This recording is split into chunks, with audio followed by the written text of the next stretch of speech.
All right, Spanky. Good evening. Good evening. How are you? Finally. Pare, alam mo, mahirap yung masyadong busy eh. Di ba? We've been planning season 2 for 2 months, man. So, our bridge episode is 1 month old. Ang dami na Oo. nangyari sa mundo. But, well, here we are. You know, sabi nga niya yung, ano yun, nung usong-uso sila, sino yung love team na sa 8 Bulaga? Si Alden, Si Richard. Alden. Si Alden, di ba? Sabi nga nila sa tamang panahon. So, Alam mo, tama-tama naman. This week is reopening theme ng Manila. Di ba? A lot of people reopened. The stock market rebounded for the last 5 days in Manila. It's amazing. It's amazing. And yun, so you can start your I want to. And I wanted to greet people joining us on the live stream. Hi guys, or watching on the replay. We're talking to Spanky and we're recording the Manila podcast episode, The New Christmas. And we want to get some ideas from you also. We'll be talking to Spanky about it. So after 100 years, we're back recording. What the hell happened there, man? Masyado kang busy eh. So anong pinagkakabisihan mo ba?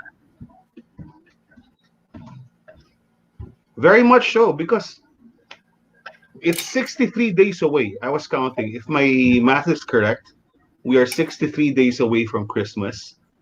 And I have no idea how I'll celebrate it. Last year, saan kayo nag-celebrate ng Pasko? Dito lang. Ikaw, last year, sinong kasama mo nung Pasko? Always family, because I'm all about family, you know that, right? I'm the most that's all, like, wholesome and reliable. And wait, I try to paano ba to watch party? Sige, hintayin ka namin. No, I think I'll do it via the phone. I think it's easier via the phone. So if the hotels open up, that means to say we can go out again. Kasi last year, alam mo yung pinakagusto ko sa Pasko, yung mag-staycation ka, tapos yung the best doon, Anton, hindi ka nalalabas para magsimba. Dahil yung pare pupunta doon sa ballroom ng hotel.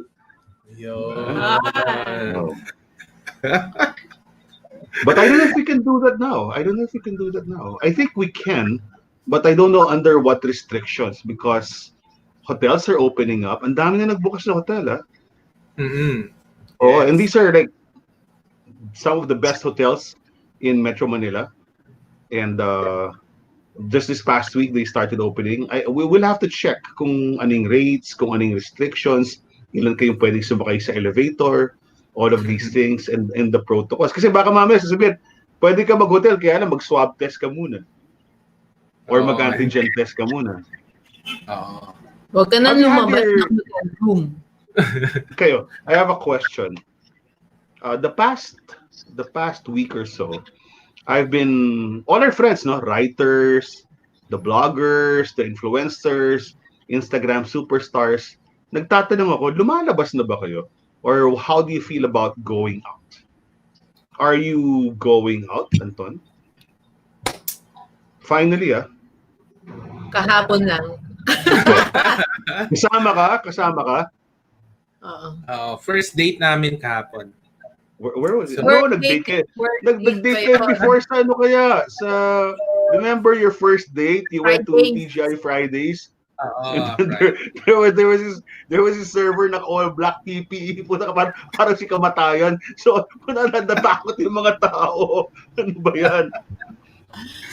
So ngayon, we went around Bonifacio High Street kasi 'di ba, maganda yung maraming alfresco restaurants there.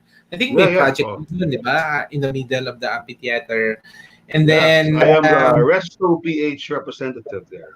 Yes. And so we went to Boning High Street and maraming 'di ba mga restaurants doon, may mga alfresco. So, nag-vote kami sa Chateau 771. Teens. Where, Chateau? Oo, ayun Chateau. Nagbukas na rin sila. So, I think all Okay. the restaurants along that second floor, bukas na from La Picara to UK to Sine, bukas na sila. What's So, Sunay? Did you go to Sunay? Sunay is a really, really good restaurant. oo. And Wait, I was wait, Spanks. Naka-watch party ka na, no? Naririnig ko. yeah, nakawatch pa. Ano, I'm turning off. Sorry, I'm very. What year is it? Okay na. We'll edit it out. Wala na. Yan. Okay. For those medyo Jurassic. watching in the live stream now, join us in our discussion. This is our inuman discussion with Spanky in the Manila broadcast recording, and we're talking about the new Christmas, and we're getting ideas from each other and from you guys watching in the live stream and in the replay. So Coming to you live from Santa Cruz, Manila, near SM San Lazaro in the city of Yorme. 63 days to go. Brother, what are you drinking tonight? Ano yan? Tanduay ram? Ano ba yan? No, Sabi mo, inuman eh. Inuman. Ano ba inuman mo? Sabi mo inuman to session natin. Well, I was at 7-Eleven. Alam mo, ang daming chismis lang. Kasi, we really are essentially at heart food bloggers, di ba? So, Yung pa rin tayo. Di naman natin matatanggal sa mundo natin yun eh. And one of my favorite things to do is to go to 7-Eleven kasi palagi may bagong item doon na intriga ako eh. Like last week, ang bago nun si Tito George Pua. Hello, Tito George Pua. Hello, Tito George. Ay, the flawless George Pua. Okay. And they launched their paksiw na lechon and dinuguan lechon in 7-Eleven. And I really went, parang masarap. Sulit. It's so good. 99 pesos. May kanin na. And yung lechon, meron talagang balat. Masarap yung liver sauce. Manamis-namis. Very Filipino yung timpla. And marami. 99 pesos. Alam mo mangyayari sa sobrang sulit nung laman. Kulang yung rice. Rich. Dati ko ba? 99 bucks. It's crazy. Hindi namin natikman dun sa 7-Eleven, pero yung niya, yung frozen, di ba? May frozen si Rico. So, I guess, yun. Ang sarap nun. Ang deadly nun. Nakakasira ng diet yun eh. It's so good. If you guys, kung nanonood po kayo dyan, meron na po kayong may 7-Eleven arthritis or gout, mag-ingat lang kayo kasi lahat ng masaya na hindi kayo makakalakad the next day nandun. But it's really worth, if you are prone to gout, it's worth the pain. It's worth the pain. Yun so, may discover mo? Ano ba na-discover ngayon, ito nga, so pumunta na naman ng 7-Eleven. No? Ito yung bago ko nakita sa 7-Eleven. Okay? This is called Good Day. Good Day. Good Day. Good Day. And that's why I'm not, you know what it is? It's a cultured milk drink with lactobacilli. It's basically a giant Yakult. It's 48 pesos. It comes in original Yakult-ish type flavor. And I think the other flavor is strawberry. And one more is orange or peach. Tumakbo po kayo 7-Eleven. Magdala lang kayong 150 pesos. Meron na kayong paksiw na lechon galing sa Ricos. At meron na kayong giant Yakult. At least healthy eating pa din. Yeah, so 7-Eleven, if you want to sponsor our podcast, we're very much open to negotiations. X-deal. So kami naman, ito favorite namin for a while, no? Tinitipid namin. Ano yan? Ano yan? Ito. Si Rach mag-explain. Oh, those are, social kayo. Hindi, ano to? Manila. Tinitipid. The Peninsula Manila Cup. Yeah. Of burden. I recognize the bottle. So, thank you very much to Manila Peninsula. And hey, by the way, Kumpara and Good. Kumare, they're opening again. Oh. Wow! They just celebrated their 44th anniversary. So happy 44th birthday, Garch in Peninsula.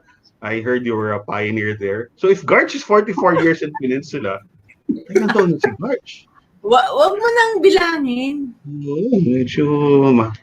But Garch, congratulations. I'm so happy you're back. Alam mo, alam mo, tayo, no? The Peninsula was opened back in 1976. And throughout the course of 40, almost Grade 50 school years. pa lang ako noon.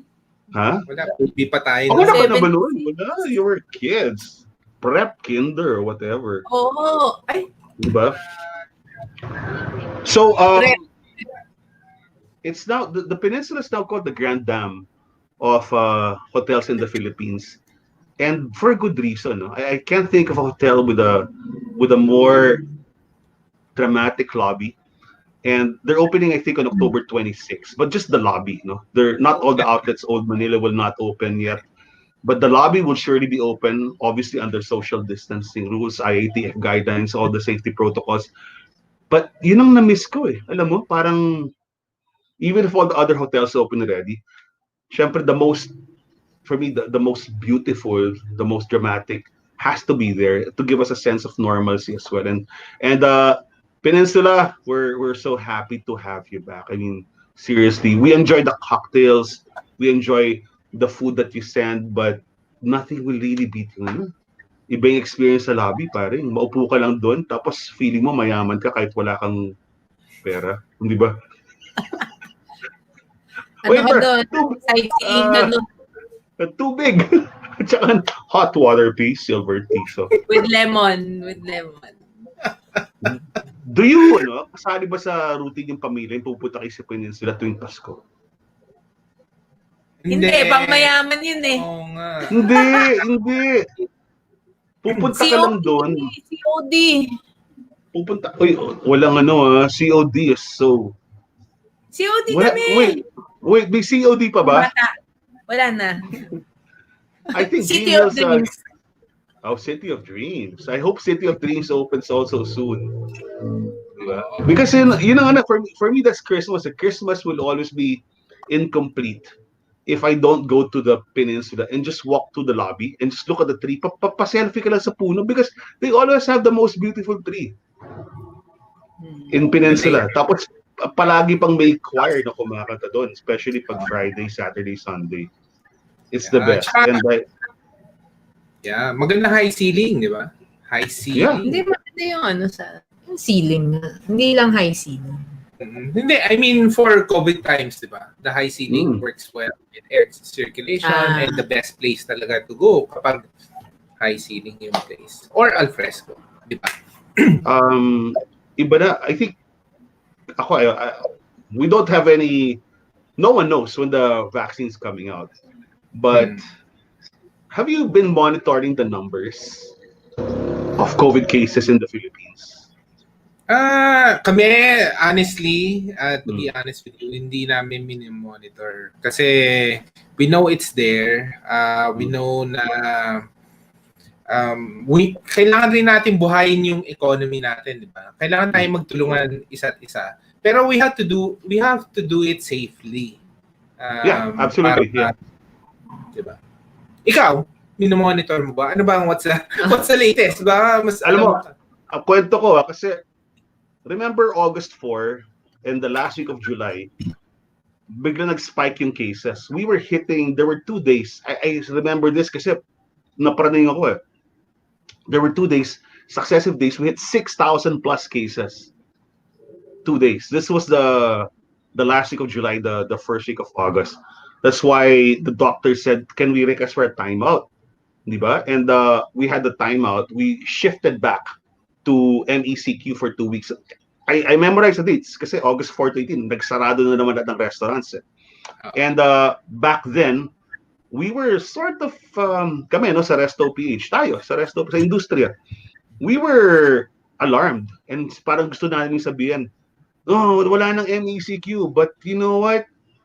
2.5 months later, we see the value of this. Let me tell you, siguro the past 3-4 weeks, almost the past month, ang average cases natin, especially the last 2 weeks, bumapatak na lang tayo sa 2,000 cases. The past few days we're hitting less than 2,000. And that's a good sign. That's a really, really good sign. And when you see people walking around, they're more careful. So parang, I hate the face shields. Palagi ko nakakalimutan sa coaches, nakikipag-away ako pagpapasok ko sa ball. Kasi I forget I'm wearing it, or I forget it's on my face. Palagi. Tapos ang dami-dami ko nabibiling face shield kasi sa mga mall nagbibenta 50 pesos. Puta, 10 piso lang yun eh! Pumunta ka sa Central Market, 10 piso lang yun. What can you do? You forget it, right? But here's my point. My point is, the cases are going down. And there was a doctor who wrote a beautiful message this morning on Facebook. He said, you know what, back in July, going back to the MECQ when we reverted, sabi niya, I work in St. Luke's, and my caseload then of COVID patients was around 17 to 20 patients a day. Yun ang rounds niya. Now he's down to 5 to 7 COVID patients a day. Right? And what he said, that there were in St. Luke's, may mga tent na ginawa sila specific for COVID, and they dismantled the tents. And 2 months, yeah, it's really good. And this is from a doctor. So some people will say, no, yung DOH nang babola ng numbers, but this is a doctor stating what's on the ground. And he said, dati 2 months ago, August 4, yung COVID ward namin talaga full, di ba? Then, at in quick succession, kaya nakakapanik dun eh. Makati Med, St. Luke's, Medical City, all said, one after the other, in 3 successive days, we're full. Our COVID wards are full. Now, the COVID wards are largely empty. So, we are, in a sense, after 7 months, finally seeing the light. So, there's more positivity, which is not to say, however, that we should relax. Anton, nababasa mo yung ano. So Philippines were good. Rach, Philippines were good. Just continue being careful. But so far, this is the best. And if you Google it right now, COVID Philippines, makikita nyo yung graph. For the first time, pare bumababa. But have you been monitoring what's happening in Europe? Second wave, yeah. Check, sabi niya nga eh, nagsi-second wave. Yeah. Yung Germany kahapon, for 2 straight days, they hit 10,000 cases. But Germany was essentially flat. But it's the same thing happening. You look at Italy, you look at Spain, you look at France, and you look at Czechoslovakia. Kagabi hindi ako makatulog kasi sabi ko, what the hell happened here? But nag-spike na naman. But you know how people in Europe are, no? Pag summer, leading into autumn, what do? You all go out.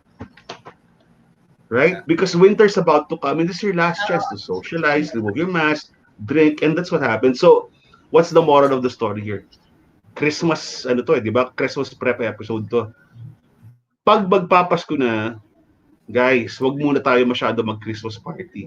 Lalong-lalo na pag meron tayo mga seniors. Alam natin sila yung pinaka-nangangatid to go out to see each other, to see their loved ones, but you really have to think, if something happens to them, next Christmas, wala na sila. Ganon ka-brutal yun. So, tiis na lang muna, di ba? Ikaw, kayong dalawa, alam ko, love na love yung Zoom, di ba? Everyday naka-Zoom kayo. Zoom. Everyday, you're on Zoom. Hindi, naman, so kahapon nga, nakalabas kami kahapon, naka-date kami kahapon. I think yung balita namin sa BGC nga, on weekends, marami nang lumalabas. On weekdays, yun, paunti-unti na rin. Pero because nga, I think some offices are still work from home, di ba? And then they're on. So a lot pa din.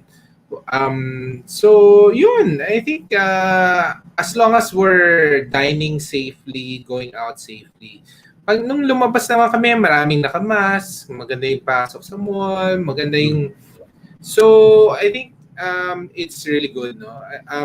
Going into Christmas, I think we still need to really follow the proper protocol. And hindi nga, siguro I don't like Christmas parties na in person, Muna. no? Marami. Muna. Kasi mahirap pa rin eh. Oo. Tell me, Rich, how was your date? Did you hold hands? Did you kiss in the escalator? Ayaw mo ako mag-kwento. Si Rich na. Ikaw, puro kasunod, exaggeration ka lahat eh. Gusto ko kay Rich. How was your date? What was your experience? Kasi it's your first date in a long time. Oh, wait. Parang normal na eh, pero konti lang ng tao. No? So, yun, pag tumatawid, hawakan ko yung kamay niya, ganyan. Kaya sabi niya, mag-date na lang daw kami parati. Sana mag-date daw kami parati. Sinong kumukuha ng kamay? Ikaw o siya? Parang ganyan, ginaganyan ko. Tapos ganyan. Wow. Kinikilig naman yung kasama mo hanggang ngayon. Oo. Yeah.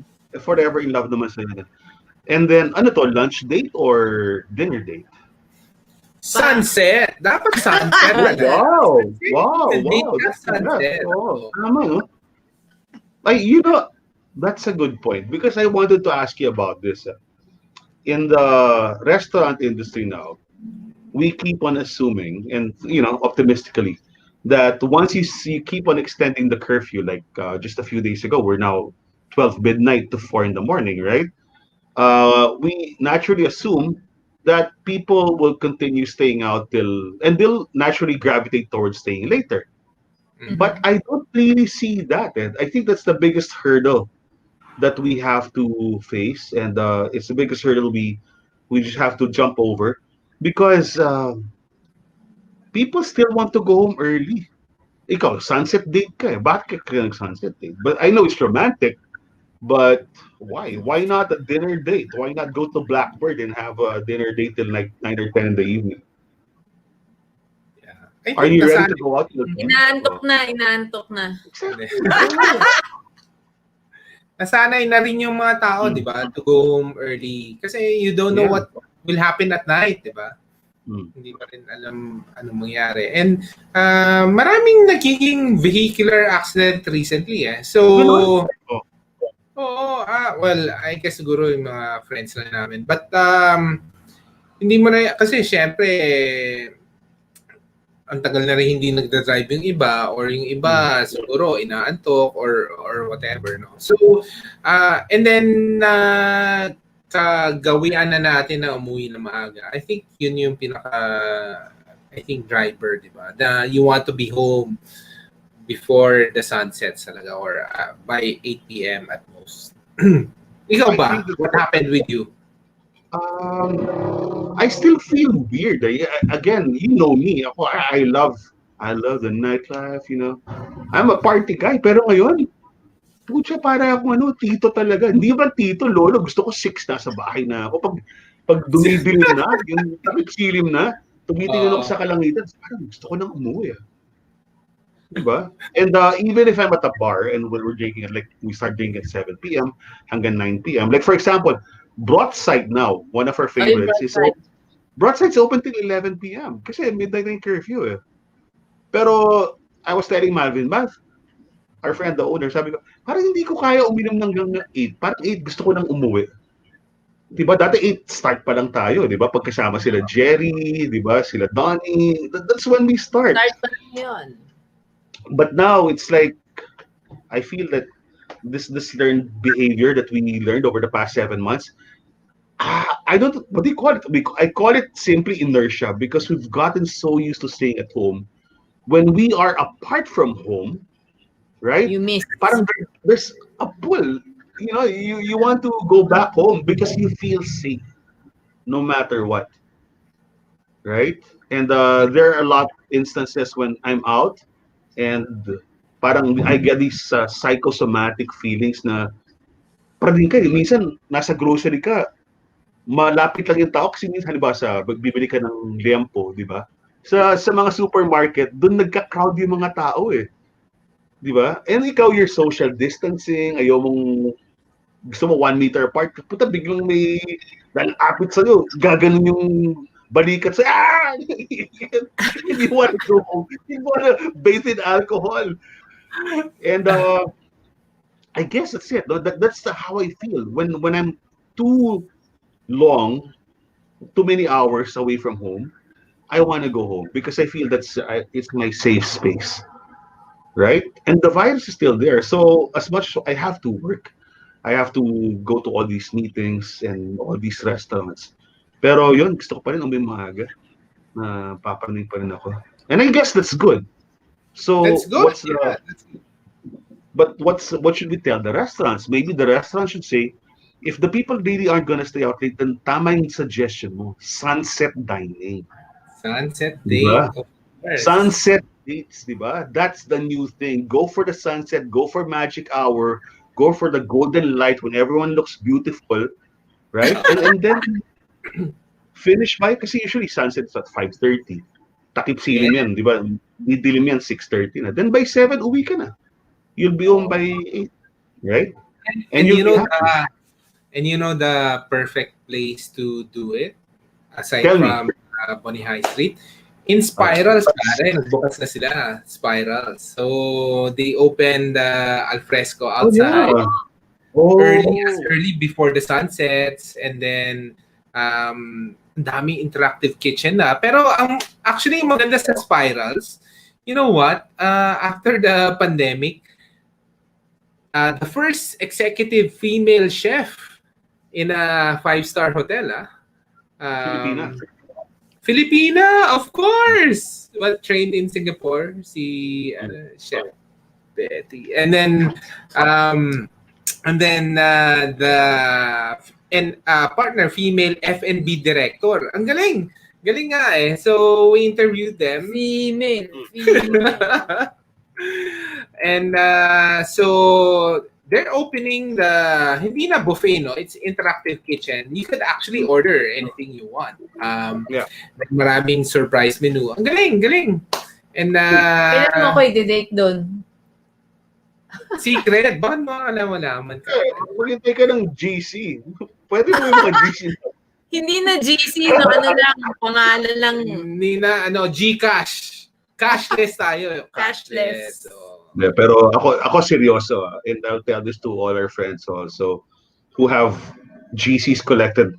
The GCs or the gift certificates don't expire. Pero wag niyo muna gamitin siguro kasi sa totoo lang, that's as good as cash, di ba?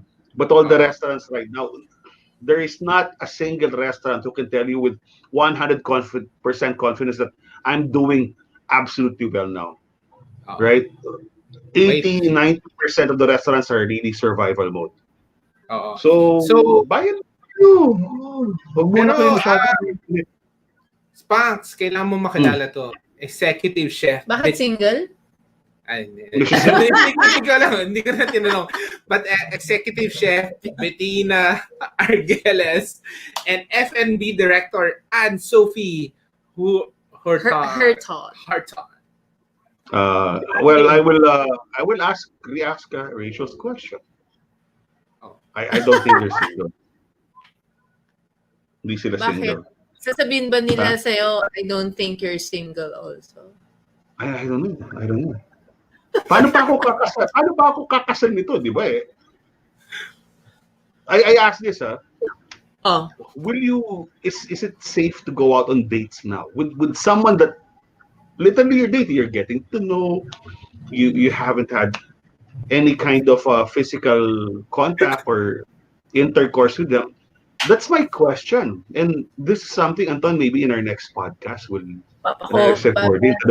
how has your love life or sex life been the past 7 months?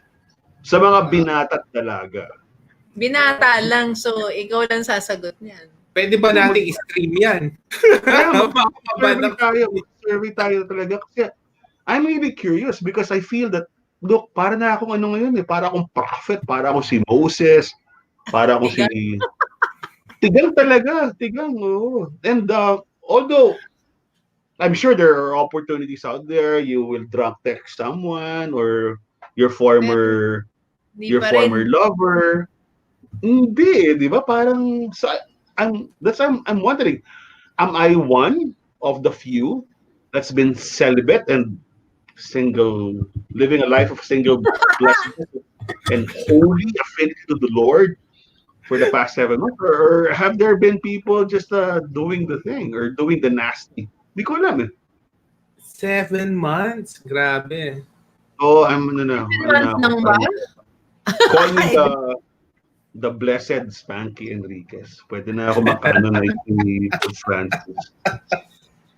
Totoo yun. But that's my advice. But still, let me tell you, this reminds me of the situation back in the 1980s, no, the late 80s, nung sumabog yung AIDS, especially sa United States, no?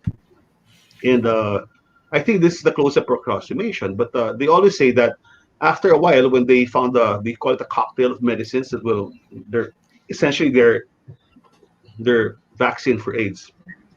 No mga 1995, nabawasan na. But for a long, long time, especially the community that was hit hardest by AIDS, the gay community, I guess a lot of them started going or being celibate, right? And I can tell you, being celibate, everyone who's watching, being celibate sucks. It's the word. Wait.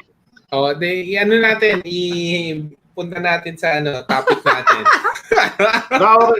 Ano ba topic yun eh? Next time yan. Next time na. But being celibate sucks. It really is. So, okay, let's talk about ang topic natin ngayon, the new Christmas. Ano mga predictions mo na mangyayari sa Christmas? And mga discovery mo on food. Paano na yung raffle? Oo. Ngayon nga, di ba, meron, Rich, may virtual dice game 2 weeks ago eh. Ganon. Dice game nung Moon Festival. Pero ayoko na, Nanalo ka ba? I don't even want to join. I feel I know there's a need for human connection, right?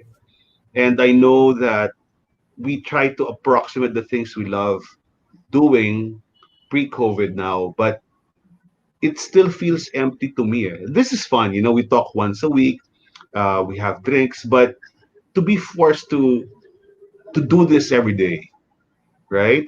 In school for your kids, for instance, or for Christmas, for family reunions, parang lalo lang ako malulungkot, di ba? Mas gusto ko pa yung magkita na 30 minutes na lang, but wag tayo mga 2 hours na unlimited Zoom. I just rather keep it short and sweet and then send food to each other. But I still think that this Christmas, the number one piece of advice is stay home. Please do not gather, especially with the lolos and the lolas. Diba? Wag muna. Kung pupunta man kayo sa lolo at sa lola niyo, malayo kayo. Stay literally 6 feet apart. Right? And when you go to your lolo and your lola, you have to wear your mask, you have to wear your shield, because who is the most vulnerable? Right? Who has the most comorbidities? Sila pa rin eh. Sila. Diba? And that's enraged. Anton, that's what's happening now. Sa Europe, yun na naman yung nangyayari. Nagkaroon ng spike sa mga seniors and they're the ones getting sick again. The millennials are not getting sick.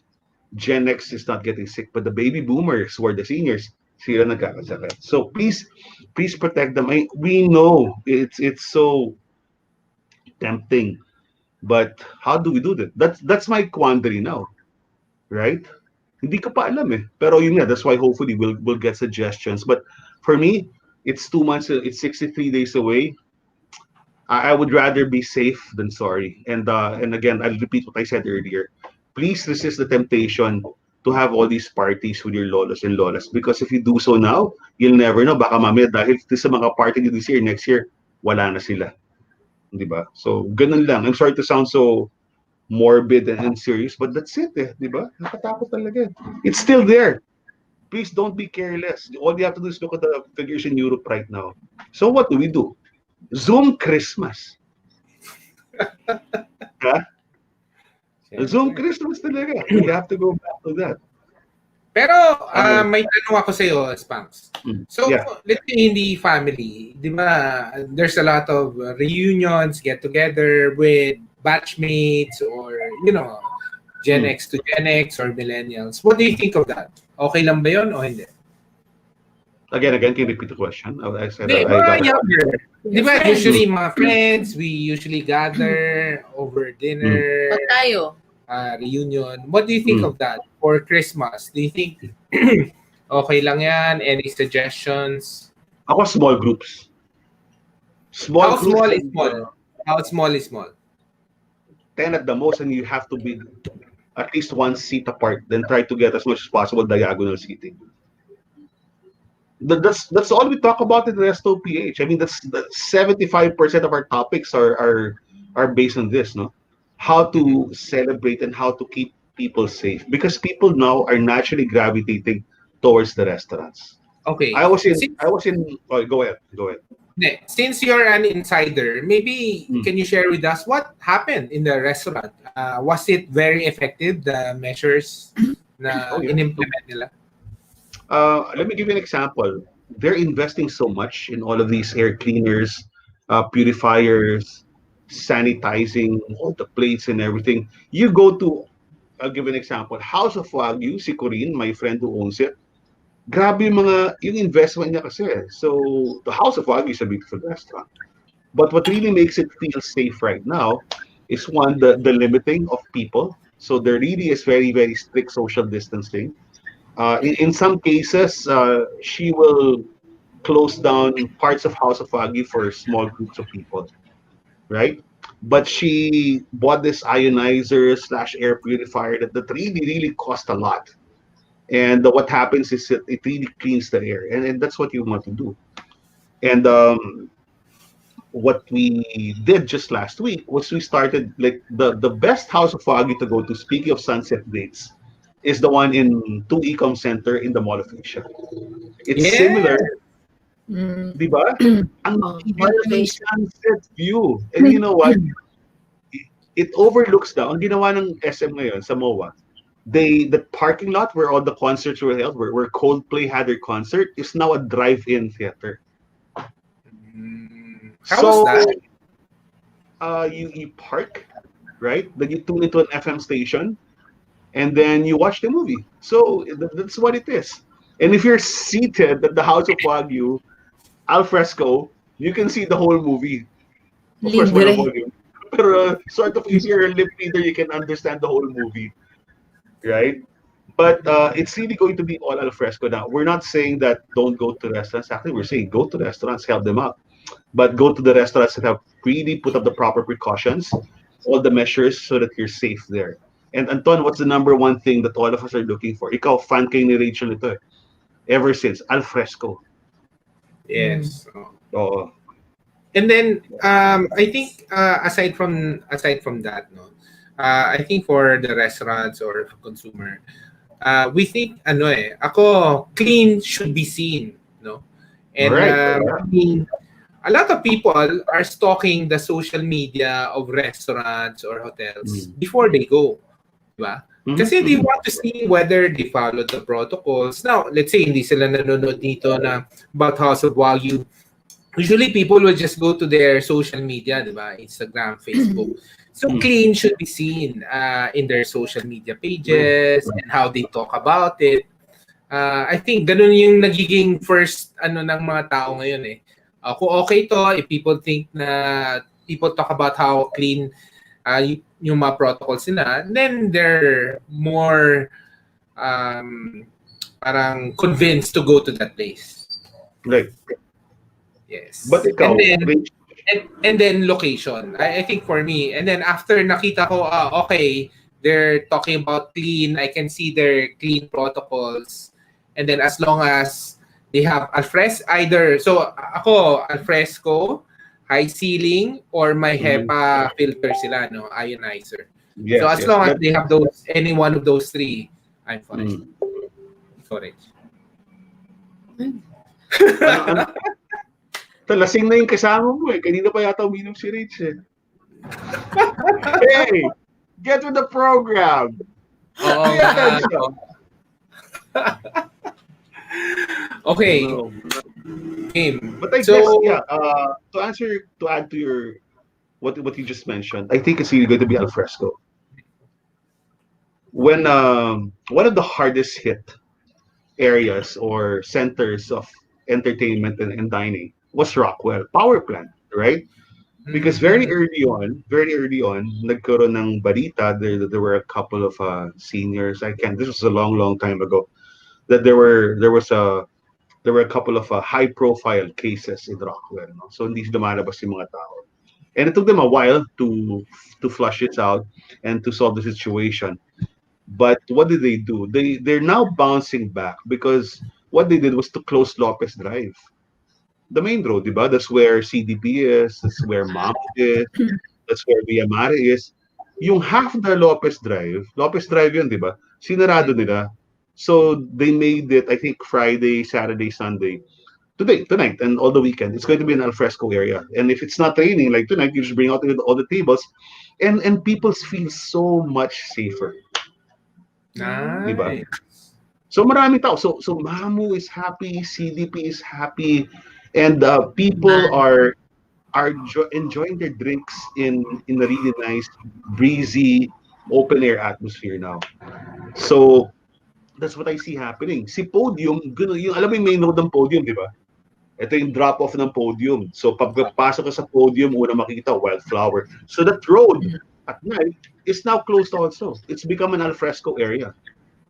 So you can have your Wolfgang steaks outside and all of these things, and that's the way to go. It's going to be al fresco or nothing for a certain percentage of people for the next few months. And just before we started talking, I was looking at the Facebook page of the one and only favorite. Saan ang pinaka gusto mong mga tapas at pinchos? Di ba sa Bar Pinchos? Remember when Bar Pinchos was new? This is a small location outside Alabang, right? Naalala mo yung, hindi ba yung sa likod ng Bar Pinchos may driveway doon, tapos yun yung parking? Yes. It's now their alfresco area. Wow, nice. Right? So the parking area behind the door of Bar Pinchos, that parking area for the covered parking area is now their alfresco area. But that's the way to go. That's a good point. Kamusta naman sa Poblacion? What's the latest in Poblacion? Well, Poblacion is scary, right? Because I hate to say it, but people, it's a bar scene, right? And although the curfew, I have not read any circular to the effect that bars are now allowed officially to open in Makati, much less Poblacion, right? And I won't mention the name of the bar anymore, but just 3 weeks ago, there was a whole bunch of expats who were caught partying, drinking without social distancing in a roof deck bar right there. So mainit na mainit yung spotlight minsan sa Poblacion. And then this is you just have to be very disciplined. It's okay to go out. It's okay to drink. But that's why Makati has a 2-drink limit. Because once you start having 4 drinks, what's your natural tendency? You hug the people next to you. Diba? Pare, ganun na. Ilan tayo?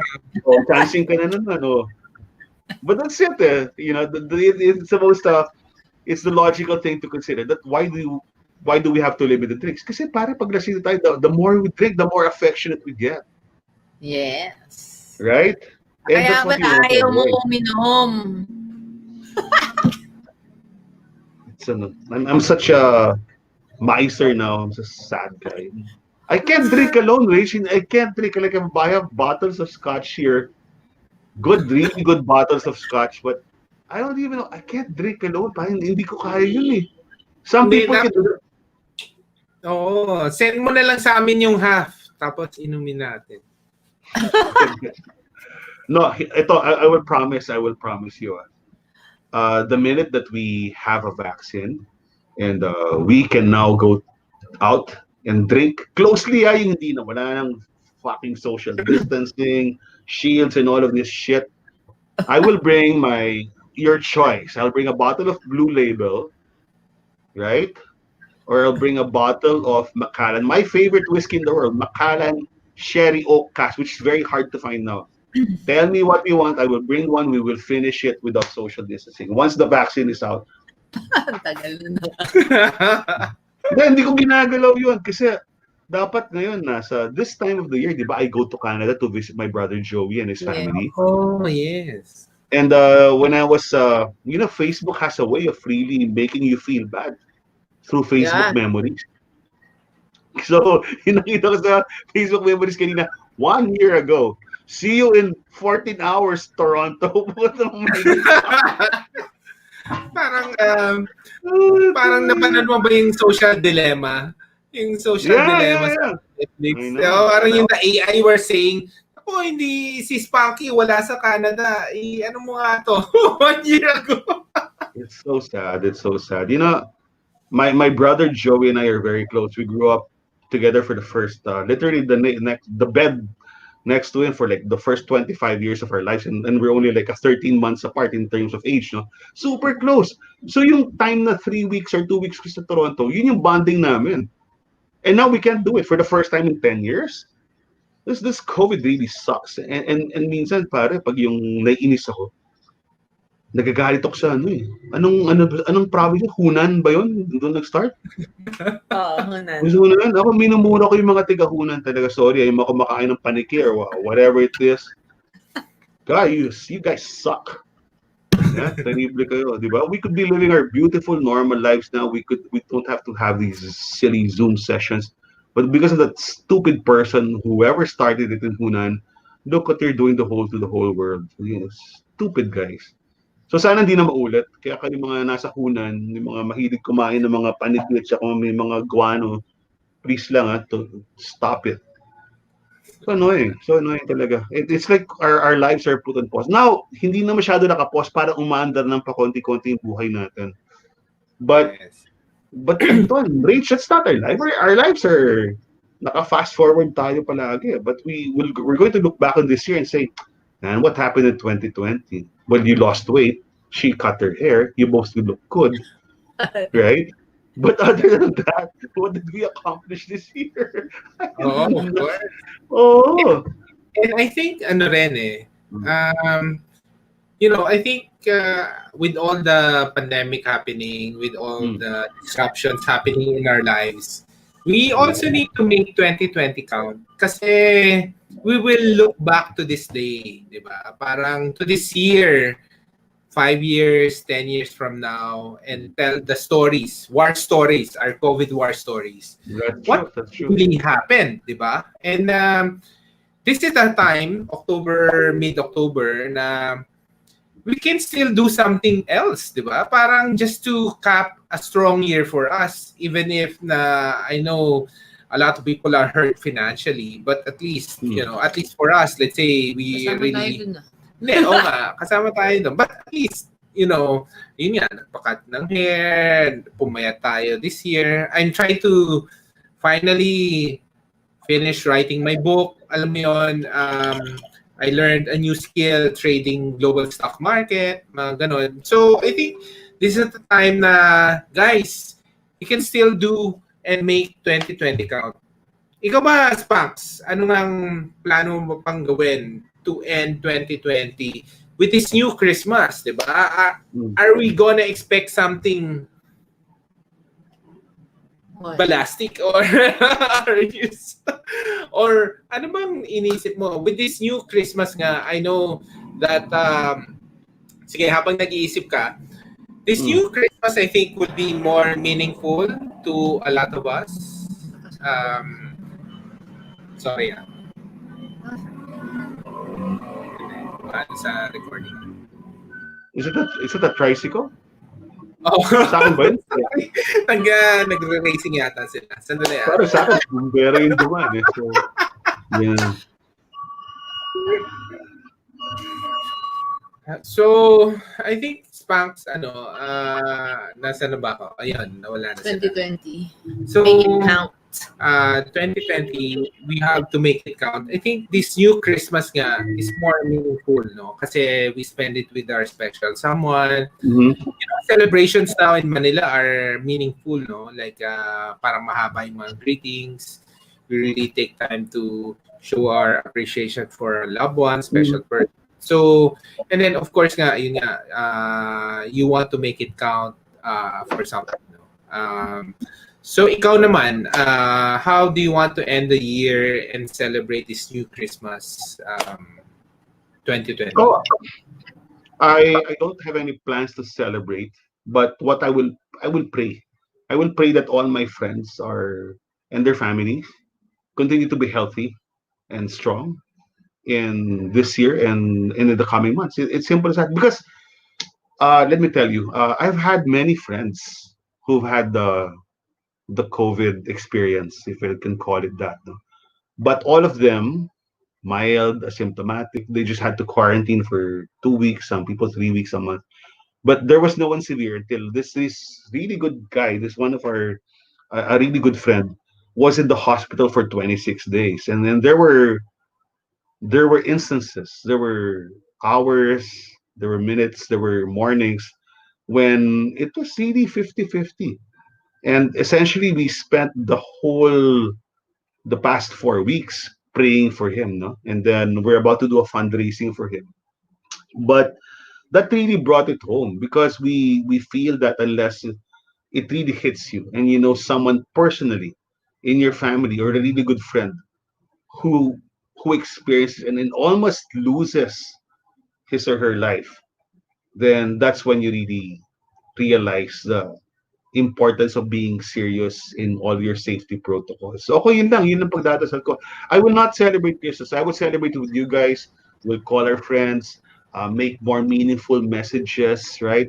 And always hope that by next year, by Christmas 2021, that everything will be back to normal. Because I hate this new normal shit. I hate it. I will not, never embrace it. So this is not new normal. This is a terrible normal. But moving forward and looking ahead, that's what I want to do. I'll just pray for all the people and remind everyone, even people I don't know, guys, simple lang yung sinasabi, di ba, nag-start yung campaign, yung ingat-angat. Hindi naman mahirap eh. Di ba, ang sinasabi ng ingat-angat, tatlo. One, mag-mask, mag-shield. Pangalawa, maghugas ng kamay. Pangatlo, social distancing. That's it. That's how we are beating COVID. And we're doing it very, very well. Right? But once we start missing in just one aspect of this, and that's what I'm worried about. Kasi ngayon, nagbubukas na yung mga hotels. Right? I don't know how safe it'll be. But what worries me about the hotels, Anton, yung mga elevator.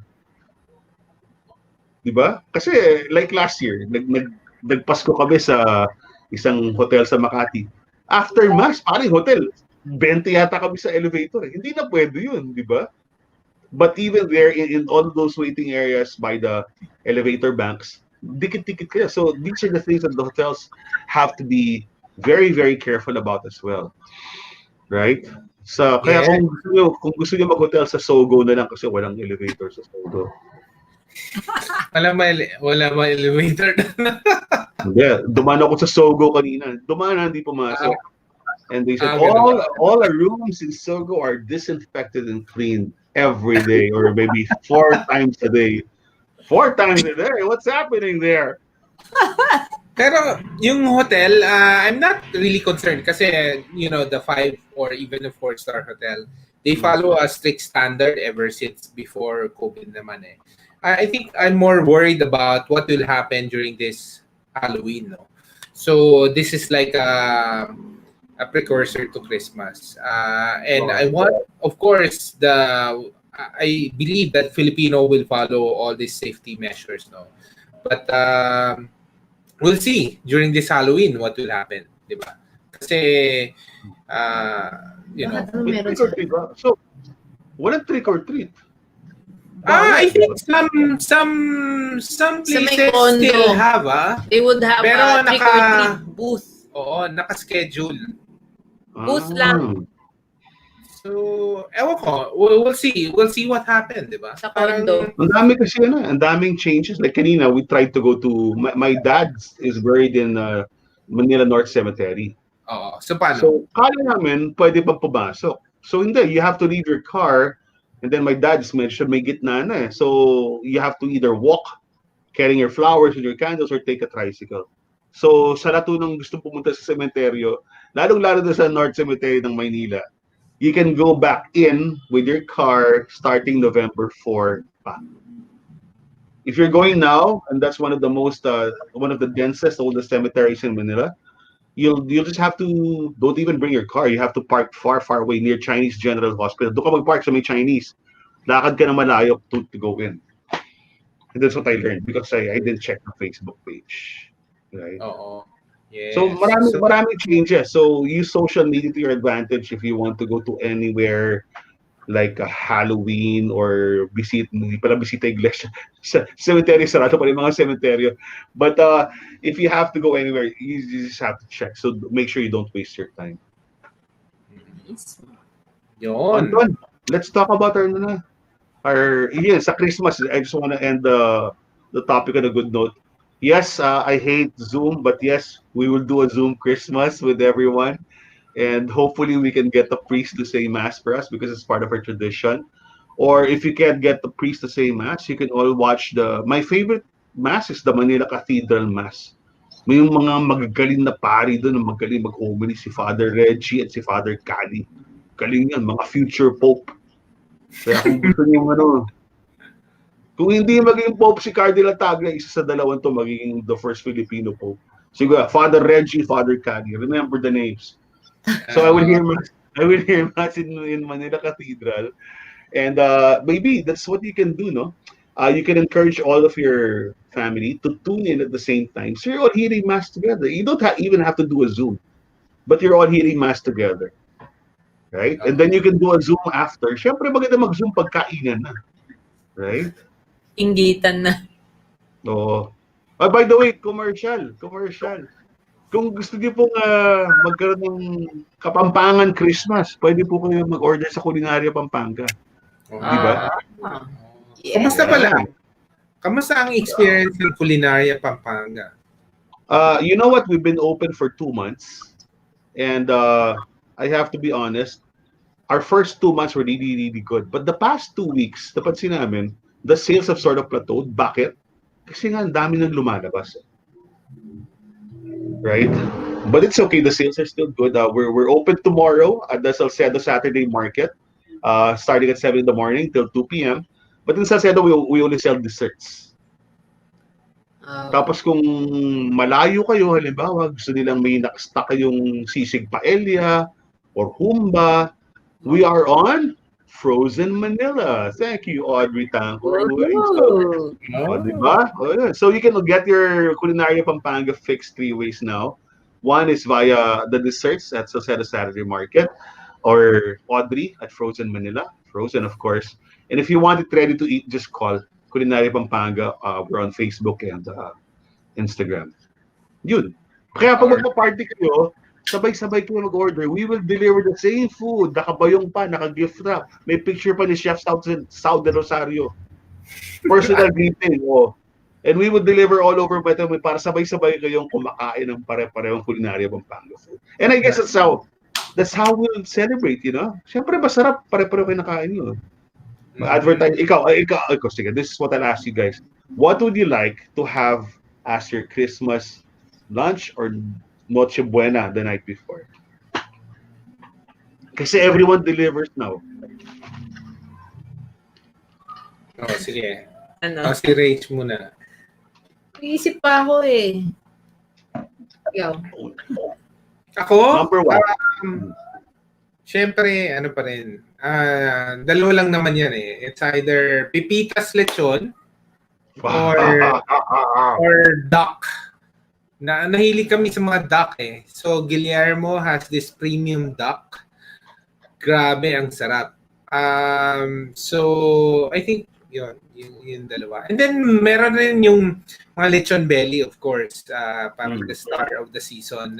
Meron kami na-try, lechon area. Sobrang sarap rin. Dad's Belly's lechon also is really good. So, maraming mga... Kasi I think for me, Christmas, kailangan may centerpiece ka eh. So, it's either lechon, diba? Lechon, or yun nga, yung nauso ngayon quarantine, duck. Kasi nga, you can really get really good duck, no? So, there are two naglalabanan sila, no? Guillermo Premium Duck, tsaka si Roasted Duck Express. Yun. One is anong luto? Anong luto ng duck? Roasted. Yung isa roasted. Yung isa three-way. Yung isa three-way Peking duck. Kasi ano sila they supply the Peking duck in the hotels, restaurants before, di ba? And then they went directly to the market. But iba rin naman yung luto sa hotels or restaurants. So, but at least, you can really enjoy it at home, no? And it's, something different, something special for 2020. Ako, I will go for the classic ham from Plaza Ham. The baked ham of Plaza Ham. Oo nga. Yun, no. Hindi naman nagbabago eh. For me, ang Christmas table, ang kailangan ko lang, or corned beef with horseradish, kila Carla, no, kila Tita Millie. Plaza Ham commercial for our Tita Mila. My future ninang sa kasal, Tita Millie, as I will get married eventually. And ensaymada. Kailangan ko ng ensaymada talaga. Ensaymada. Nino. O, sige. Baka may magtampo. Ikaw, ginagawa mo naman ako.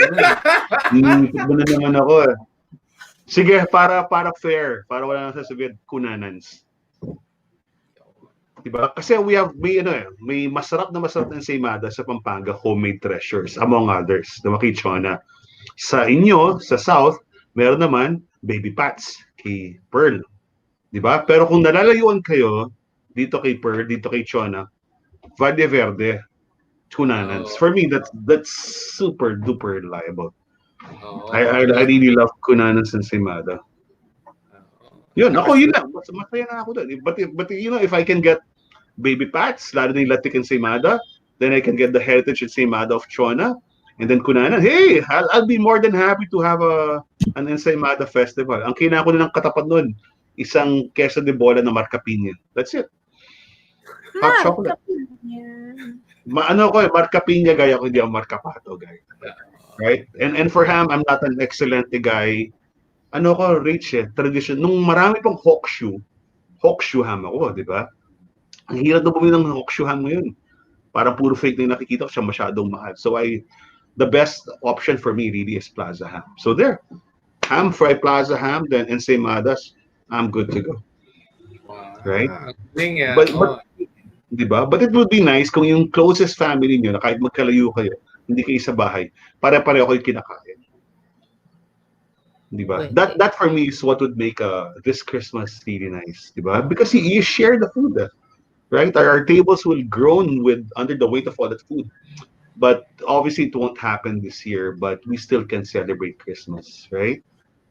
Because what did Jose Marichan say? Where is Christmas? Where is Christmas, guys? Where is Christmas according to Tito Joe? Christmas is in our hearts. Oh, yes. Wait, may nag-comment. May nag-comment. Rach will read. Mahaba. Masarap din ang Becky's ensaymada, in fairness. Saan? Gusto ko yan. Becky's. Oh yeah, Becky's classic yan. Oh. Ang problema lang sa Becky's, guys, maaga kayo dahil mahaba yung pila. Hanggang ngayon? Becky's, yeah. Dati magpapasko, for sure. For sure. Okay. Sino pala yun? Yung famous na chef. Delicious. Si Mama V. Si Mama V pala yung nag-comment. Yung Felicia's daw. Felicia's. Ang favorite niya. Ikaw naman nasa Bacolod din No. Yeah, but Felicia's is really good too. Gosh, I'm getting hungry. Oo nga eh. Nag-Yakult ka lang eh. Ay, hindi pala Yakult. No, I haven't had dinner, but sige, let's talk about our recent favorites, before we say goodnight. Oh, Ano ang pero, mga naging... wait, kailangan kami humirit sa Ensaymada. Namimiss namin. Sige. Which one? Yung kay Ivan, syempre. Imang Salud, diba? But that's available every weekend, di ba? Is it? Hindi ko Sa nga Legazpi? alam eh. Hindi ko nga alam Legazpi? eh. Available pa ba? Hey, Ivan, if you're listening, please advise us if it's available, ha? Oo. Kailangan Facebook natin malaman. AI. Ano naman si Ivan. Nasa ba si Ivan ngayon? Anong part ng Amerika ba si Ivan ngayon? Facebook AI. Ano naman si Ivan Henares. Awan ko na, nagka-travel yun eh. And hindi ko rin alam kung nasa na. Okay, sige. Let's go to the last part of our discussion. Ito yung listahan ng mga recent favorites natin. Kasi di ba, ang dami nag-prosper ngayon during the past 7 months of this wonderful COVID experience. But it's always a silver line. The silver lining is there's so many people that have discovered new businesses, new skills, and are actually doing very well, given the fact that some people may have had to do a career change, a very unexpected career change. But there's so many innovative products right now. And I'd like to, may list ka ba? Gumawa ka listahan kasi. Anong pinaka-favorite ko this week? Ito hanapin nyo, it's from Ima's Kitchen, IMAS. Ima's Kitchen PH on IG. Ay, gusto mo yung Did you taste this na? Yung jam. Pare, meron silang salted caramel coco jam with chunks of latik. Oh my God! It's crazy. Right? And yung consistency ng coco jam na hindi masyadong malagkit, that it's almost like a glue. This one really allows itself to be spread on crackers or bread or cakes. And what the latik, di ba siya byproduct ng coconut process, di ba? Yung latik, yung pagka-umami ng latik, na offset yung sobrang tamis ng coco jam, it's beautiful. And then you've got this texture. Wow! It's really good. 350 pesos. Go to IG right now, Ima's Kitchen PH. It's one of the best things I've had in a long time. Right? Ikaw, meron ka ba ma-recommend? May isa pa ako ma-recommend. Ikaw muna. Hindi, alternate tayo. Ano bang... Sige. Meron kaming ako nagustuhan ko Tres Leches. Ni From? Sweet Joy's PH. Ang sarap niya. Light lang siya. Hindi masyado matamis. Pero, sarap. Oo. So, marami kaming na-try na Tres Leches. And ito nga nagustuhan niya. Ako? Okay. Ako lang. Anong itsura ng Tres Leches? Is it in a can or it comes as a cake? It's the usual cake. Simple lang siya. Oh. White yung, walang no frills, no thrills. Ano lang, simple white cake. Okay. Pero ang sarap. Pero pwede mong palagyan ng flowers. Pwede mo siguro celebration. Decorate. Anton, lagay natin sa show notes. Pag-publish natin ito sa pod. Lagay natin yung recommendations natin. So it's easy for them to find. Tapos, meron rin kaming gusto. Yung sa meats, mahilig ako sa meat eh. Si Rach mahilig sa dessert eh. Smoke Station PH. Pare, ang galing din. Dalawa silang girl na natuto lang mag-roast ng meat during this pandemic. Okay. Mag-smoke ng meat. And they're smoking it. And then, lahat from ribs to ano. So, ang ginagawa nila, pagka-smoke, vina-vacuum pack nila. And then, freeze nila. And then, pagdating sa'yo, ilalagay mo lang yung in a hot water bath. And then, malalasahan mo talaga parang freshly smoked na meats. Ang sarap, ang galing. So, it survives the delivery, ang galing ng pagka-pack nila. And then, they have a nice story. So, you can check it out, Smoke Station PH. They're very active actually with a lot of collaborations and ang sarap. So you can buy it. Actually, when you buy it, you can store it. And then pag ready ka na, hot bath mo lang yung meat and then parang in-smoke mo rin talaga. Kasi very important ngayon, Spanks, yung especially during the Christmas season, no. We're talking about the new Christmas. Ang prediction nga nila magkaka-out of stock kasi nga and then so ang mangyayari, the people will be buying early, no. People will be buying early. People will stock up on some products that they love, no, for their Noche Buena. And then of course celebrate parang yun nga tama pa, parang Zoom Christmas, di ba? So you want everybody to kinda eat the same, di ba? So parang gano'n, smoke meat. At yun, may mga small pack sila so everybody gets the same thing, di ba? And then you eat it together. So so that's I agree, no? So order early, order early. Yung so yung unang ko sinabi si salted caramel coco jam with latik chunks. Pare, just saying that makes me salivate. Tapos nung pagbukas ko ng jar, pag-amoy ko, then when parang skyflakes lang talaga kahit anong ipatong. Oh my gosh. Mapapamoon ka talaga. Oh God, where have been all my life? Number 2. Sinulat ko pa Number 2 ko is there's this that's why it's good when you subscribe to a lot of food pages on Instagram. There's a page called Jesse's Gulaman. Pinaka-simple ever na produkto. Pero naalala mo nung bata tayo, sa malamig, yung eksakto may gulaman, bibili mo 5 piso, gano'n. Then there's strips of gulaman. And there's always like a little bit of almond or banana essence. And that's exactly what it tastes like. It tastes like your childhood gulaman that I remember here, even in the house when we had a family cook, si Apo Sean, ginagawa niyan. She'd make her own arnibal. Then she would make her own gulam. And this is exactly what it tastes like. You buy it in a 1-liter pack, which is only 149 pesos. And that 1-liter pack can make you around 10 glasses. You dilute it, double the water. Then you put then it's beautiful. The gulaman is very high quality, parang strips, parang nata strips. And the taste is perfect. If you like gulaman, yung simple gulaman lang. I'm not talking about the fancy things. Arnibal, gulaman, ice cold, served with ice, and you scoop up it's so good. Jesse's Gulaman on Instagram. Jesse's JESSIES _Gulaman. It's very simple, but ako yung hinahanap ko yung mga simpleng bagay. I'm not into, with all due respect to people who love sushi bakes. I had my first 3 sushi bakes, but after 3 sushi bakes, I'm out.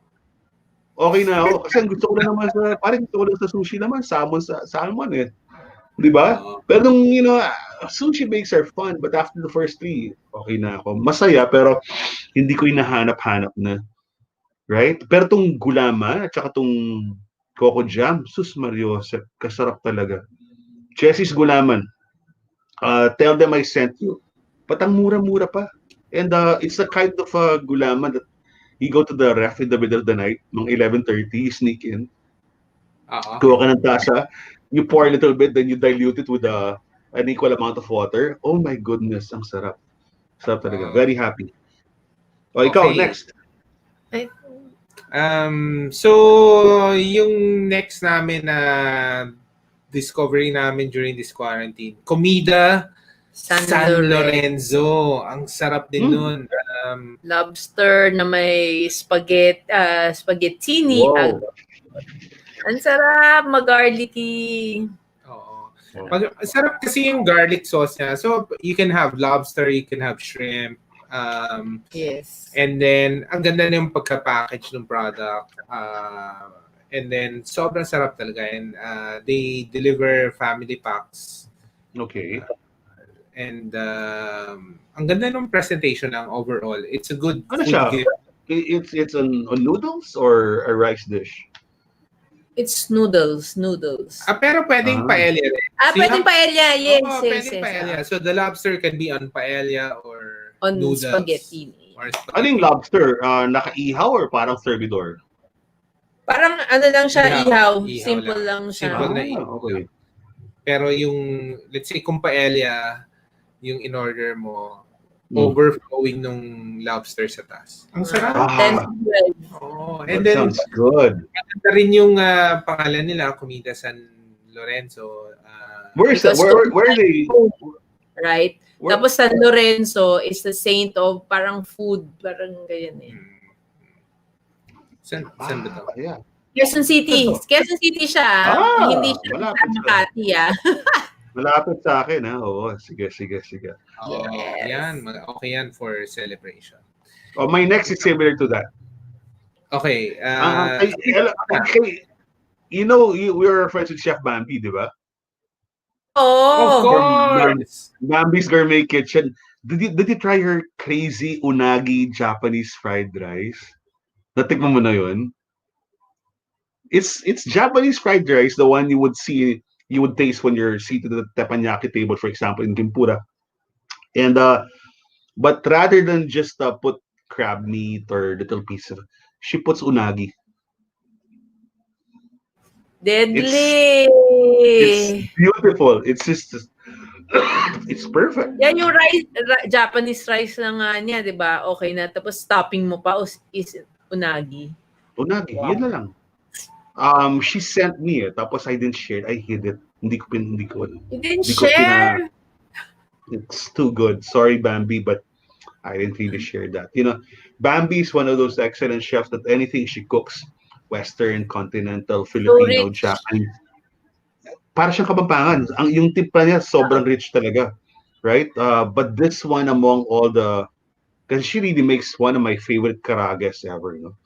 But this one, yung chicken karage ni Bambi, the best. But itong unagi Japanese fried rice, unforgettable. It's just perfect in every way. And literally kanin palang ulam na. Kasi di mo na kailangan ng ulam eh. Yun na lang. Yung ulam mo na yung mga bits of unagi. They're very generous bits of unagi. So, Bambi's Gourmet Kitchen on Facebook. Yeah, Chef Bams, this is Miss Barbara. Hi, Barbara. This is really so good. One of the best things I ate. Next, sige. Wait, we'd like to add to that. No? Sarap, no? During yung birthday ni Rach, Japanese feast ni Bambi. Ang sarap niya magluto, no? I know. It's crazy. And ang sarap yung mga ingredients na ginagamit niya. And it's for celebration talaga. So, Bambi's Kitchen. Yeah, Bambi, you make us very happy, right? And very well packed, ha? Grabe, yung mga aburi sushi ni Bams. Grabe. Oo, yung mga sushi niya. So good. All right. Okay, next. Rach. Ano? Ay. Anong next? Marami kaming Ano pa? This the cheesy wife. Balita ko with shrimp. Pero cheesy. Malit lang siya. Pero ang sarap. Cheesy mussel with shrimp. Alam mo, ang galing nito. So may kwento kami. That's a story. Hindi, wala lang. So akala namin it's one of those another big sushi lang and stuff. No? And so tinignan namin. Pag unang spoon pa lang namin, sabi na sobrang sarap nito. Kasi alam mo, one of our problems with big sushi kasi is may rice, di ba? And kung gusto mo maging healthy, minsan ang hirap rin hindi kainin yung rice, di ba? Kasi designed yung big sushi to work with that. Ito, by Cheesy Wife, walang rice. And ano lang siya, seafood lang siya and then baked with cheese. Sobrang sarap. So, ano yan? Tahong and shrimp. Tahong and shrimp lang. So, yung buong lahat ng slice mo, tahong and shrimp lang. Sarap. Sobrang sarap nun. Grabe. Wow. Tapos, may queso or what makes it savory? Melted cheese. Yung cheesy sauce niya. Parang, ano ba? Parang sauce. Parang spaghetti. Hindi, pero yun yung secret niya siguro. Ano nila secret yun, secret. Sauce. Pero nakakabusog rin Malit lang siyang ba? Yung aluminum na ganyan. Nag-share kami. Kami lang dalawa, hindi na umabot sa mga bata. Ubos. Pero ang sarap. Sarap. Hindi na namin share. Mussels and shrimp. Shrimp with cheese and garlic. Masarap. Simple lang. What's the name again? Who makes it? Cheesy Wife. Ang dami, no? Because, what I like about your recommendations, hindi siya yung... Hindi siya yung mga, kumbaga, hindi siya yung ordinary. Kasi a friend was asking me the other day, sabi ko, what can I make? Kasi he's a French dude, and he's here, and he makes salted caramel. He's still working for a BPO, but he had culinary training in France. So, gumagawa siya ng salted caramel, which very Parisian in style, no? But sabi ko, the problem with selling a jar of salted caramel is we buy it once and it just keeps in the fridge for a long time. We forget about it.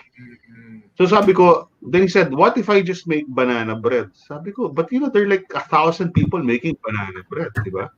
So why don't you combine both? Why don't you make a banana bread and just infuse the whole thing with your salted caramel, and then on top, lagyan mo na salted caramel, and it sort of becomes it's almost like a cinnamon roll, but it's salted caramel.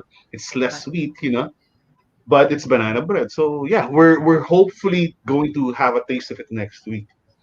Wow. Dapat ganun eh. Dapat maiba eh, di ba? Because there's so many, I love banana bread, but what's banana bread? Pare-pare gumagamit chocolate chips. What's your innovation? If you want to do something that you can make a business out of, always make sure meron kang innovation. Sigurado may gagaya sa'yo, pero please ikaw na yung nauna. Or, if you want to do something really basic, do it really well. And that's my segue to my discovery. My favorite carrot cake ever. Okay, the baker's name is Marlene Monfort. So on Facebook, you can find her under Marlene Monfort Pastries, di ba? Ang kwento ni Marlene, Marlene is a very famous baker in her native Bacolod, and she went here, and I think she got stranded because she went here to visit her boyfriend, who's also a good friend of ours. So nandito si Marlene with her lover boy Manolo, and she started baking again. Of course, she's here, and she makes the best, simplest, but most divine carrot cake ever. Sobra, when you slice into it, you can see so many strands of the carrots, freshly julienne. You said the proper term? Freshly... Julienne. Ano tawag sa carrot? Julienne ba? I have no idea. Or dinamo sa mandarin. Basta gano'n, shredded carrots. Yeah, slices.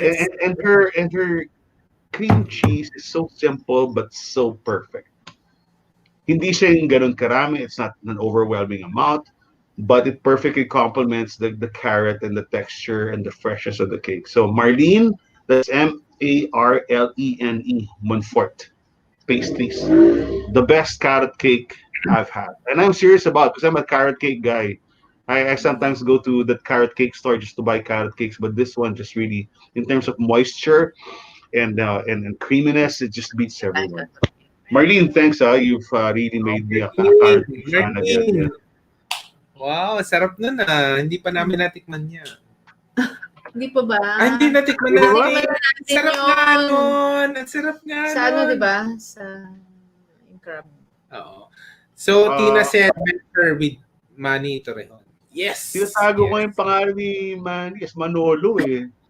Baka nakalimutan mo yung pangalan ni Manny. Kaya mo tinawag Manolo. Okay. Hi, Manny. Hi, Marty. Last two. Tignan tayo. Baka mahaba na tayo. 1.5 hours na tayo. Last. What's your last? The second to the last mo.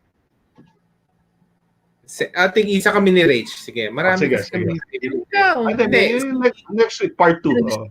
Ito muna. Ay, ko na. Okay, ako muna. Yung, meron kaming gusto yung grabe rin to. Yung cheesecake na leche flan. Flan de queso. Ni non-pro cook. Sobra yun. Kasi, so leche flan siya na may cheese. So, hindi masyado matamis. And nakakasira talaga ng diet. Ako, I love leche flan. No? Pero I know na, syempre, nagpapapait rin kami. Pero ito, pag slice mo pa lang, ang sobrang sarap. Ang galing nung pagka-combine niya kasi ng cheese with the leche flan eh. Pero leche flan pa rin yung texture niya. Pero parang may cheesecake. Di ba? Ito, favorite niya rin. So it's a leche flan, but it's just a really beautifully done leche flan. Or is there something umabot dito umabot dito in one piece. Oo, umabot. Ang galing ng classic leche flan shape, the oval, gano'n. Hindi, bilog siya, bilog. Okay. And then what makes it? Oo. Yan. Oy, pakilista din kasi I'll give you my list and when we have our show notes for the podcast episode. So, non-pro cook na cheesy leche flan. Meron rin kami isang gustong leche flan na ube naman. Ube leche flan cake. Ube leche flan? So, nasa taas yung leche flan. Sa baba yung cake. Tapos may halaya. Ube halaya sa ilalim. Oh, I like that. That sounds sexy. Hindi matamis yung ube cake niya. So, pag kinombine mo, basta yung isang subo mo, all na subuin mo, ang sarap. Kasi yung tamis ng leche flan, tapos yung texture ng ube halaya, sarap. I'm an ube and leche flan guy and ube halaya and makapuno. Those are like a holy triumvirate for me. So anytime you say leche flan, anytime you say ube, then I'll just add makapuno. Good. So ano yan? Premium cream cakes. Isang buo rin yan dumating, Spanks. Isang buo. Ang ayos. Ilang araw mo kinain? Importante sa amin kasi umabot ng Laguna. In one piece. Walang crack, walang anything. Galing. Okay, ikaw naman. Second to the last mo. Second to the last ko, I just have to do a shout out for our friends. Our good friend Chef Ed and his wife Trixie. Chef Ed and Trixie put up a little bakery called John Doe. Oh, ang sarap na. Diba? So John Doe is what he called anonymous unidentified people in the States, but he's a John Doe. So CSI, if you don't know the people, but there's plenty of John Doe. It's not DOE, it's DOUGH. There have been so many. It's been a trend actually. There's been a trend of sourdough in Metro Manila for the past 4 months. It's one of those trends after Dalgona, after Sushi Bakes, and of course ube cheese pandesal. But the best sourdough I've had, and there are very, very, very many good sourdoughs, but the best one I had, kila Ed Bugia, John Doe. Have you tried it? Of course. The pandesal, the loaf, and the loaf is wonderful. Yeah. Ubus parati sa amin ang mga sourdough. Ang sinabi ko kay Ed, sabi ko, alam mo, every year, pag nakakabisita ako sa San Francisco, ang hand carry ko pa uwi, yung siguro, it's the most famous sourdough in the world from the Budan Bakery in Pier 39. I buy those sourdoughs, no? It's my San Francisco memory. It's my San Francisco taste memory. My whole hand carry filled on mga six loaves or 6 rounds of sourdough. And I told Ed, I gave it the biggest compliment. I gave Ed and Trixie the biggest compliment. Sabi ko, the best sourdough that I've had here that really comes close or is identical to what I have in San Francisco is yours. From the chewiness of the bread inside to the crispness of the crust and the tangy and the little bit of sour, it's perfect. Ang galing. It's so good. And all you have to do with really good sourdough, slice it, pop it in the toaster, spread a little salted butter. You're good to go. You're really good to go. Congratulations, Ed and Trixie. And I know, I'm just forgetting it right now. Meron silang baker na kaibigan nila who really is some sort of a genius when it comes to this. And whoever it is, I forget your name right now, but thank you. You're so good. John Doe, sourdough. That's the number one for me. Primos inter pares. All right. So last sa amin, I think Mm. tig-isa kami, no? So first one is may na-discover kami. So na gustong-gusto namin lahat ng ginagawa nitong supplier na to, na food entrepreneur. Ang pangalan niya kamikalu.ph. So nagsimula yun sa sushi bake. Yung sushi bake niya, naka-tin can, pulang tin can, and then ang sarap, ang ganda nung ratio ng kani with the rice, and then meron siyang version yung may unagi also. Sobrang sarap nun. So kasi we probably eaten all the sushi bake, no, during this quarantine. This is the best, and it's good for one family. Ubus talaga. And tapos akala namin yun lang yung in-offer niya. Meron rin siyang salmon caviar na ginawa, na transparent acrylic na pabilog. And then pwede ka magsulat ng pangalan, no? Sticker. So nilagay niya, awesome yung sa amin. But pwede mong i-personalize. So it's a good gift. And then syempre may salmon sa loob. So yun. And then it's good. My mom loves it, na into health also. At tapos, instead of Melba toast, meron siyang Meiji crackers. Ang sarap. Oo, di ba? May option. So ito, really good for food gifts, no? I think kami, we love food gifts. So kasi you can really enjoy it, you can consume it. So that's one. The other thing is siguro yung latest discovery din namin is lechonaria. Yung lechonaria, ang sarap nung lechon. So lechon belly had a comeback, really hindi naman comeback. Dumami mga lechon belly roast. No, meron ito sobrang laking lechon belly. Pero actually hindi lang yung lechon belly yung nagustuhan namin. Nagpadala siya ng mga different Filipino dishes. So may kare-kare, may laing, may sisig. Alam mo, like yung laing, kasi may mga Miss Picolana eh. Lahat ng dumating na laing dito, nalait lahat ng laing. Except ito. So, sarap na ng laing ng so okay na yung lechon belly, laing, tapos yung sisig okay din. Ang sarap ng sisig, yung kare-kare. Sa lahat, dagat. Oo, pansit dagat, pinakain namin sa lahat, no? From yung mga pinsan namin, yung mga nagsiserve sa amin. Sobrang patok talaga lahat. Sabi ko, ang galing naman ito. And then, yung pwede mo siyang, so yung belly itself, naka-wrap in a box. So may design yung box. So okay na siya pang gift. Ang ganda ng box, colorful. Yung colorful. Tapos yung yung actual, yung mga ibang dishes naman, naka-wrap. Alam mo anong wrapper niya?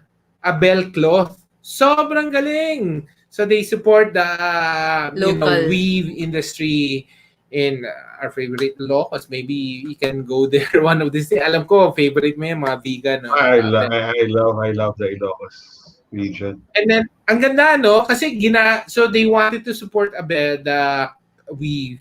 So ginamit nila yung pang-wrap nung for food gift. So, I mean, it's a really good idea. Like, what you guys do with Pampanga, di ba? Parang you utilize all bayong, all the resources of, the Kapampangan region. So, yun. I think marami pa kami discovery, pero I think those are the ones that relevant to our theme also, the new Christmas.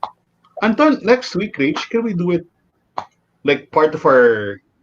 See, I told you at the start, we are at heart still food bloggers. Is how we started. It's deep in our souls. That's who we are. So we talk most about food. So pwede ba yun? Ito dito sa feed natin. Can we show pictures of this food? Is it possible? Yes. Can we share foods? Pwede naman. Pwede dito sa feed natin. Pero, wait, I want to pull in Michi Kalika's comment. I'm getting hungry listening to how he describes how to eat sourdough.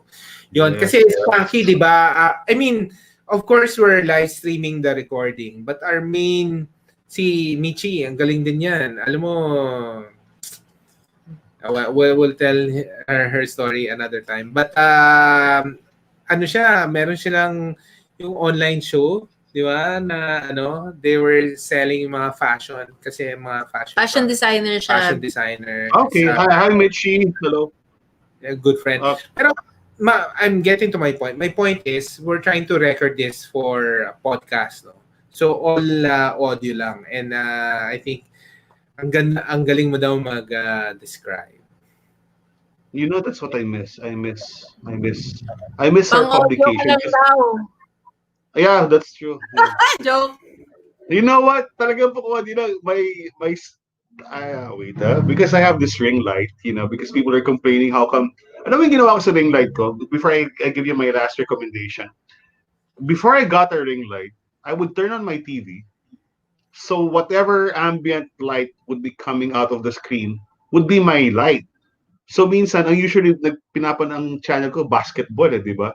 So minsan, purple yung mukha ko pag Lakers. Minsan pag nandun si Jimmy Butler, magiging pula yung mukha ko. So it was like a rainbow of colors all over my face.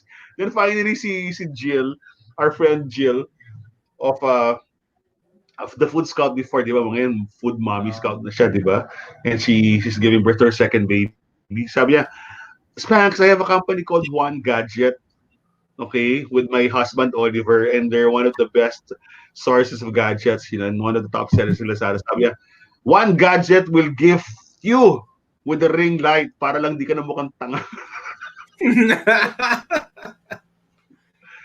So yeah, so my problem with the ring light, I don't know where to put it, and I can't find an outlet here. Kanina bukas siya, so pinag ko na siya sa power bank. And then my power bank ran out of power, so now I'm back in the dark. Okay. There you go. But next week I promise I'll find an outlet, Jill and Oliver, for our beautiful ring light here. Okay, my last recommendation. My last recommendation is actually not new, but it's new in the sense that it's made a comeback the past month rather. And back in the day, around the late 1990s, around 2006, around 14 years ago, there was this import for the De La Salle Green Archers. His name is Marco Batirevich. You know him? Marco Batirevich, right? The legendary Marco. And unfortunately, an injury, I think to his knees, cut his playing career short. But he stayed on. And a few years after his LaSalle playing days, he put up, you know where he's from? He's from Serbia. And Serbia is the country of Novak Djokovic, right? And Nikolai Dokic of the Denver Nuggets. So they're very famous for their athletes. And Marco started initially here as an athlete, but is now very well known as the number one and the only purveyor of the best of Balkan foods. Back in the day, on Mon Street in 10 years ago, he opened something called Balkan the Express. Balkan Express, di ba? Then eventually it closed down, but now he's reopened it as a cloud kitchen. And now, pwede ka nang, for small groups like one group, me, or two persons, pwede ka nang kumain doon sa kanyang commissary.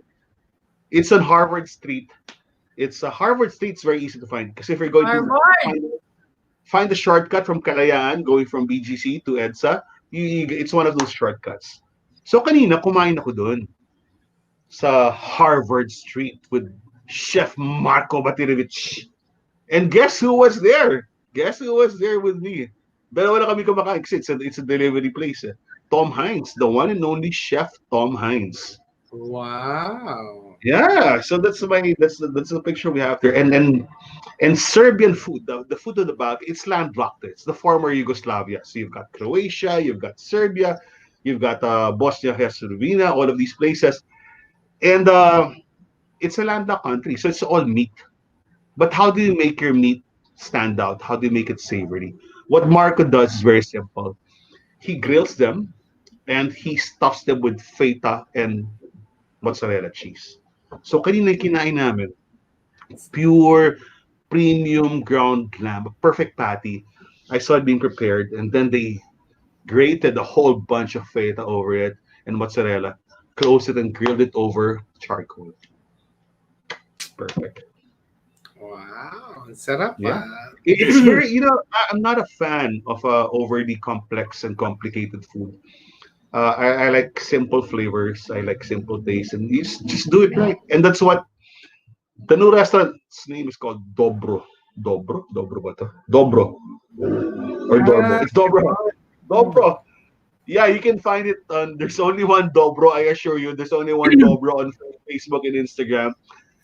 So order the lamb. It's his new dish, or order my favorite, the one and only chicken batak.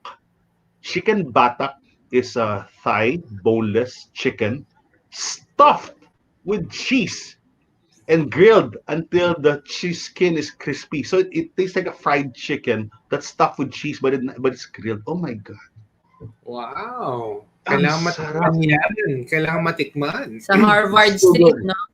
Harvard Street, in between BGC and EDSA, it's the best. So, Yeah, yung and mga to all my fellow Lasallians out there, please support. patronize and support Animo, Marco. Congratulations, brother! You're doing very, very well, and I'm so glad to have an opportunity take your food back. So Dobro, find it on Instagram, find it on Facebook, guaranteed. Or your money back, not from me, but from Marco. Tina said, he just had lunch at Mama V yesterday. Love him. He's the best. Galing na pa magnegosyo. Hindi siya Galing. magaling magnegosyo, magaling siya mambola. Ayun! Yun. Oh, Tina Vitas, binobola ka lang yun. Magaling So, mambola nabola talaga si Marco. na. Pero he's a damn good cook. Damn good cook. Imagine Tom Hines. Tom Hines, one of the best chefs in the Philippines, walks there for random lunches. Come on. In the pandemic pa. Wow. Oh, galing ni Marco. Really one of the best. One of the, and there's nothing like it. There's absolutely nothing like it in Metro Manila, right? So if you want the best of Balkan, Yugoslavian, the former Yugoslavian cuisine, Serbian, Croatian, all of these things, the food of the Balkans. All right. Congratulations. Good list. We'll include that in the show notes, and maybe we'll write a post about it. Ang ganda We ng should, list. we should. Ganda ng list. We should keep on doing this, but may hindi siguro, let's limit ourselves to 3 kasi ang haba no, naging 1 hour 42 tayo bigla because the last 45 minutes we're just talking about food. Marami naman tayong ikakat dyan eh. Marami naman tayong ikakat ng mga ano. Cut na lang natin yung first part. Let's go for the food. Siguro spam. So as we wrap up our discussion, I think I like this format. Every Friday or Thursday, kung busy tayo ng Friday, let's just talk about things. No, I think this is how it is rin naman. I think most of our audience haven't seen us like this also because we've been together for a while also. We've known each other, and we like to promote restaurants, home base, anything that's good, no, in our beloved Manila. So, yeah, I like it, and we'd like to encourage everyone who's watching to do 2 things. One, invite more people to watch because they're like usually only like 3 people watch us ourselves, and then spread the word and join the conversation because this will only the best way to make this really engaging is to have your questions and to talk to you on air. There you go. Hindi naman tayo suplado eh, di ba? Mabait naman tayo. So kung may katanungan kayo kung tungkol sa pagkain, sa pag-ibig, kaya namin sagutin yan. Di ba? At maraming salamat for spending your Friday night with us. But I think next week you'd like to go Thursday, no? Parang mas okay yung Thursday. Oo, tingnan natin Thursday. Yeah, Kasi, let's see. let's see. Anyway, nag-experiment naman tayo. So, Kasi baka by next week, pare, marami nang lumalabas. Bukas na yung ibang clubs, di ba? Oh, I might just be out on Friday nights. You'll never know. Halloween na next week, Hindi ba Halloween next week? Oh yeah, it's Halloween on Friday. Yeah, or Saturday. Sembreak na naman. Sembreak na. Sembreak. Oo. Yeah. Kaya Thursday tayo. Wala Thursday na namang tayo. pasok. Yeah, but you notice Rach, iba na, no? Kasi during our first season, parang we were so unsure of what was gonna happen, and there was a very strong element of anxiety when we talk like this.